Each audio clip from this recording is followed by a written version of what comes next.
बिस्मिल्लाहिर्रहमानिर्रहीम। अस्सलाम वालेकुम दोस्तों, टेस्ट मास्टर की जानिब से आप सबको अपने चैनल में खुशामदीद कहता हूँ। दोस्तों, हमने CTIT का सिलसिला शुरू किया हुआ है MCQs का। इस वक्त उसी सिलसिले में पार्ट नंबर 24 अपलोड कर लेते हैं और क्लास 10 का बुक को हमने शुरू किया हुआ है। यूनिट नंबर 2 है प्रोग्रामिंग लैंग्वेज। आज C के बारे में बताएंगे आपको। तो चलिए देखते हैं, ये हमारे पास आज का टॉपिक है unit number 2 programming in C। What is C and C++, the difference between C and C++। तो C is a powerful computer programming language. And what is C++? C++ is the advanced version of C. हम ज्यादा detail में नहीं जाएंगे, की points आपको बताता चलूं। पहला है कंप्यूटर। क्वेश्चन आ सकता है कि what is a computer program. Computer program क्या है? अ सेट ऑफ इंस्ट्रक्शंस, हिदायत का एक ऐसे मजमुआ जो कंप्यूटर को बताता है कि what to do and how to do, क्या करना है और कैसे करना है। इसको हम कंप्यूटर प्रोग्राम कहते हैं। A set of instruction that tells the computer what to do and how to do is called program या computer program। इसके साथ इस तरह हो सकता है, तो ये MCQ हो सकता है। नेक्स्ट, हम जो प्रोग्रामिंग करते हैं उसमें लफ्ज सिंटैक्स। सिंटैक्स को आप ऐसे तस्वुर करें जिस तरह हम इंग्लिश लिख रहे हैं, तो इंग्लिश में हम लिखने के साथ साथ ग्रामर, उनके ग्रामर का जो रूल्स है उसको फॉलो करते हैं। जिस तरह मैं कहूं कि वो स्कूल जाती है, अगर मैं कहूं कि शी गोज टू स्कूल, तो this is a correct syntax. अगर मैं कहूं कि शी गो टू स्कूल, तो here will be a syntax error, यहां पर एक ग्रामर मिस्टेक है। तो सिमिलरली बिल्कुल इसी तरह जब हम कंप्यूटर प्रोग्रामिंग करते हैं तो उनके लिए सिंटैक्स लिखता है। सिंटैक्स इज रिटन रूल, वो रूल्स है जिसके मुताबिक हम प्रोग्रामिंग लिखते हैं। अगर उसमें कोई गलती हो तो उसको सिंटैक्स एरर कहते हैं। तो सिंटैक्स क्या है, यहां पर ये क्वेश्चन है। Programming syntax refer to the rules of a programming language. हर लैंग्वेज के अपने रूल्स होते हैं। जिस तरह ट्रैफिक रूल्स है, अपने लेफ्ट साइड पर जाना है, कहीं मुड़ना है, टर्न करना है तो लाइटिंग इंडिकेशन ऑन करना है। इसी तरह कंप्यूटर प्रोग्रामिंग की भी अपने रूल्स है and that rules are called syntax. Next देखिए, program semantic. Program semantic describes meaning to statement of a programming language. Statement क्या है? जब हम एक सिंटैक्स लिख देते हैं तो ये कंप्यूटर का हमारा एक हिदायत है कि आपने ये काम ऐसे करना है, तो that is called statement. Okay, और उन स्टेटमेंट को डिस्क्राइब करता है प्रोग्राम सिमेंटिक। इसको लिखना नहीं, ये ऑटोमेटिकली होता है। नेक्स्ट है कि कंप्यूटर लैंग्वेज क्या है। ठीक है, ये set of word, symbol and codes, ये याद रखें। हम अल्फाज लिखते हैं, सिंबल और कोड लिखते हैं प्रोग्राम, और उसको हम क्या कहते हैं? Programming language.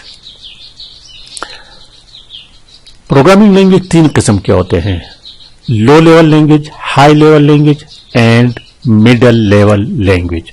Low level language वो लैंग्वेज होते हैं जो डायरेक्टली हार्डवेयर से काम लेते हैं।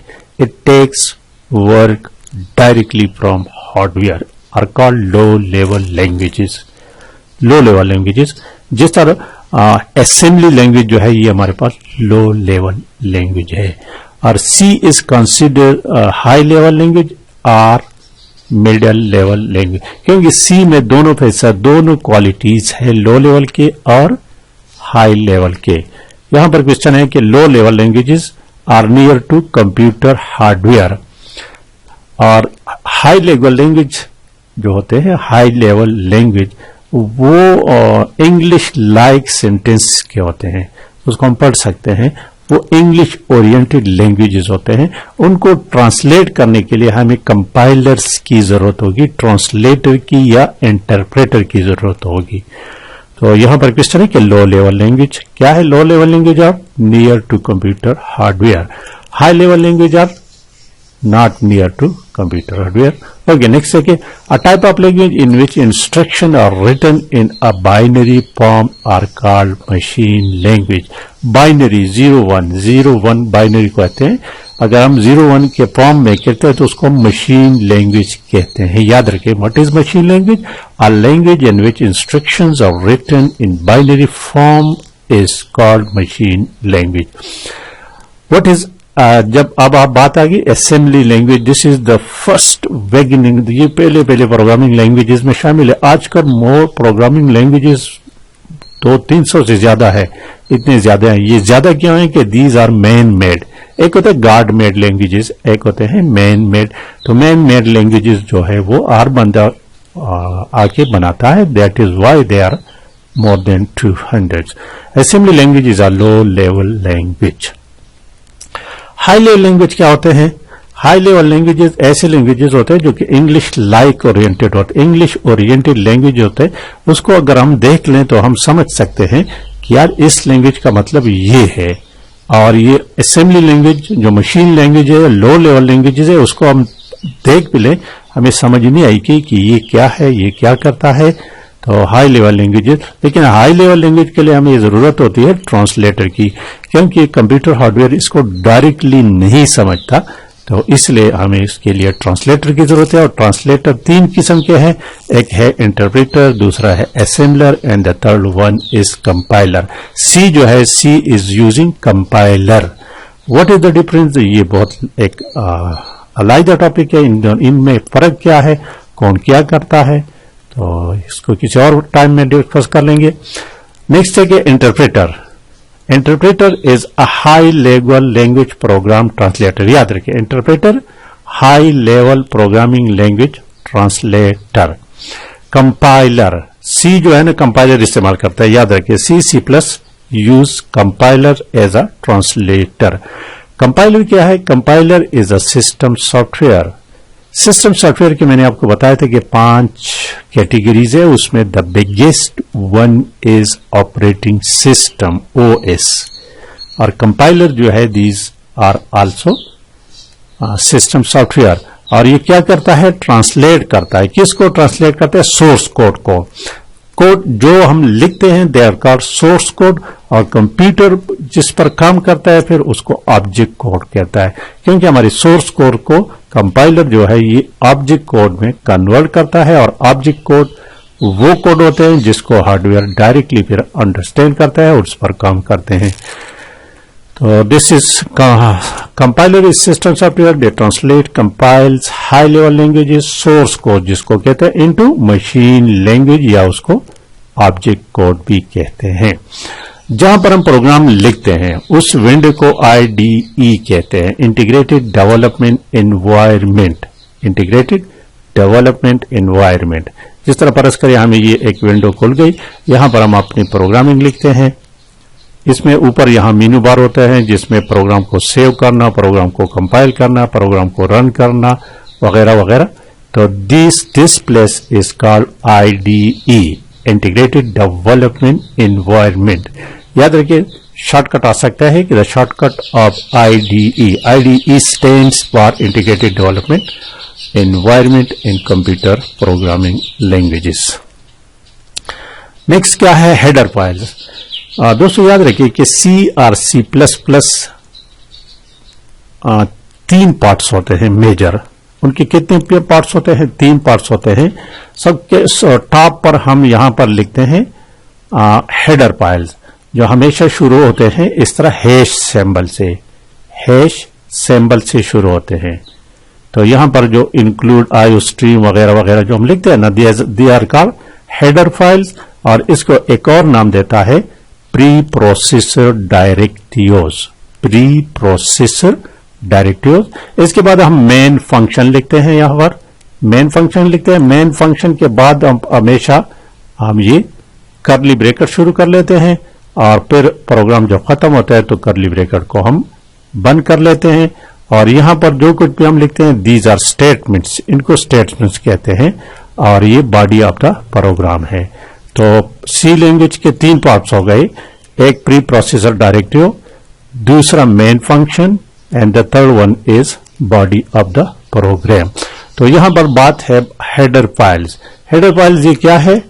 Collection of standard libraries. यहां पर जो कुछ हम इंक्लूड करते हैं, they are the collection of standard library function to perform different task.